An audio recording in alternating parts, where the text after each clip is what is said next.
इस वर्ष ग्रहण अमावस्या तिथि पर आ रहा है और ग्रहण का जो वेद काल है वह ग्रहण का वेद काल 24 की रात्रि अर्थात 12 बजे पश्चात जब तारीख बदल जाएगी तो 25 को 4:30 बजे से 4:30 से वह ग्रहण का सूतक प्रारंभ हो जाएगा और 25 तारीख को शाम को 4:31 से 6:30 बजे तक ग्रहण काल रहेगा।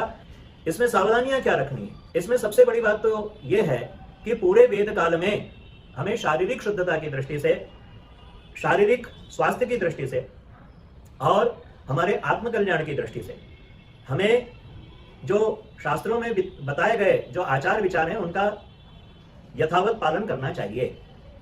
और उसमें जो सबसे बड़ी बात ये कही गई है कि जब ऐसा ग्रहण काल आता है तो उसमें भोजन का त्याग यथाशक्ति किया जाना चाहिए और उसमें भी जो वृद्धजन हैं, जो बालक हैं अथवा जिन्हें कोई स्वास्थ्य की समस्या है, आतुरजन है, ऐसे लोगों को ग्रहण काल में जो अल्प फलाहार इत्यादि ग्रहण काल को छोड़कर वेद काल में वह लगभग 12:30 बजे तक ग्रहण कर सकते हैं 25 तारीख को। और यदि बहुत ही अधिक समस्या है, कोई ऐसा शारीरिक कारण है या कोई ऐसी स्थिति है कि पालन करना संभव नहीं है, तब भी ग्रहण काल को छोड़कर 4:31 के पहले हम जल या कोई भी तरल पदार्थ ले सकते हैं हमारी शारीरिक स्थिति के अनुसार। और उसमें थोड़ी शुद्धता के लिए हम एक दिन पहले से कुशा डाल सकते हैं अथवा कुशा उपलब्ध न होने पर तुलसी पत्र हम उसमें जल आदि में निक्षिप्त करके उसमें डाल करके और बहुत सारे ये जो सूक्ष्म जीवाणु इत्यादि जो बहुत सारी परिस्थितियां जो अनुकूल नहीं रहती हैं, जिनके कारण ग्रहण काल में निषिद्ध बताया गया है, उनसे बच सकते हैं। लेकिन चूंकि ये पंच पर्व में अमावस्या तिथि के आसपास ये सारी स्थितियां बनेंगी तो तुलसी पत्र वगैरह हम पहले से ही लेकर अपने घर में संरक्षित रख करके भगवान को चढ़ा करके रख लें। अब ग्रहण काल में एक प्रश्न ये भी उपस्थित हो सकता है कि कदाचित किसी को पितरों का श्राद्ध करना है तो क्या हम सूतक काल में कर सकेंगे या नहीं? ये बहुत बड़ी समस्या सामने आई है कि सूतक काल में किसी को अपने पूर्वजों का श्राद्ध तिथि है या कोई अन्य कार्य जो आपतित कार्य आ गया है तो उसमें सूतक काल में यह कार्य किया जाएगा या नहीं, क्योंकि ग्रहण काल में तो सायंकाल हो जाएगा।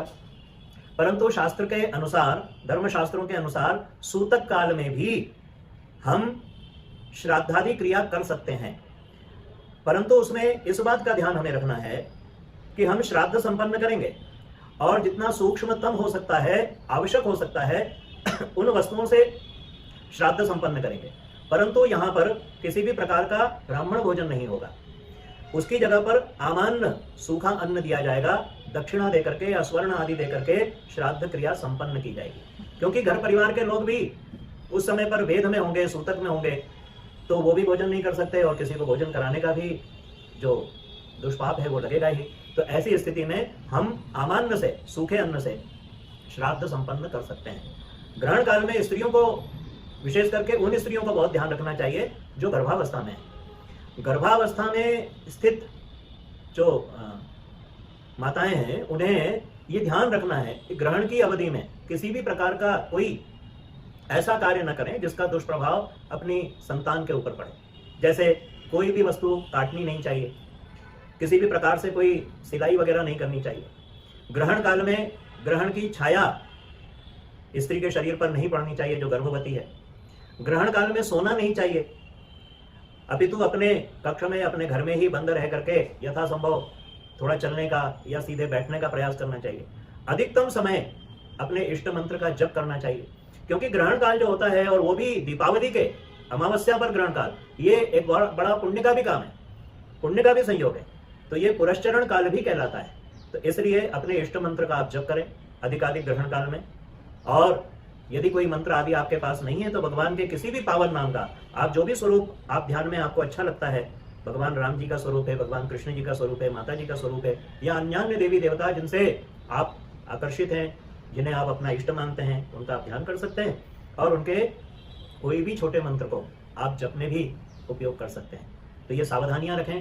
पीने के पानी के लिए आप उसमें कुशा या तुलसी दल निक्षिप्त कर दें, उसके अंदर डाल दें और इस तरह से इस दीपावली को पूर्ण करें। ग्रहण काल में एक प्रश्न और सामने आया है कि दीपावली पर यदि हम, और इस ग्रहण काल में यदि हम अपने किसी कारण से दीपावली नहीं मना पा रहे हैं, तो फिर हम क्या करेंगे? तो उसकी चिंता आप मत करिए। जब कार्तिक शुक्ल पूर्णिमा को देव दीपावली होती है, उस दिन आप आनंद से दीपावली मनाइए।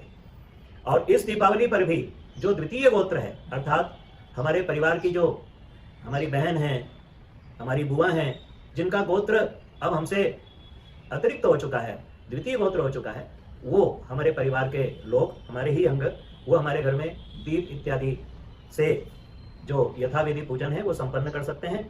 और शास्त्र वचनानुसार सर्वाभावे पुरोहिता, जब ऐसा कोई स्थिति काल हमारे सामने आता है, तो ऐसी सब परिस्थिति में हमारे जो पुरोहित हैं वो हम सब की स्थितियों को समझ करके और बड़ी भावना से दीप पर्व, महालक्ष्मी पूजन इत्यादि हमारे घर में संपादित कर सकते हैं पवित्रता पूर्वक।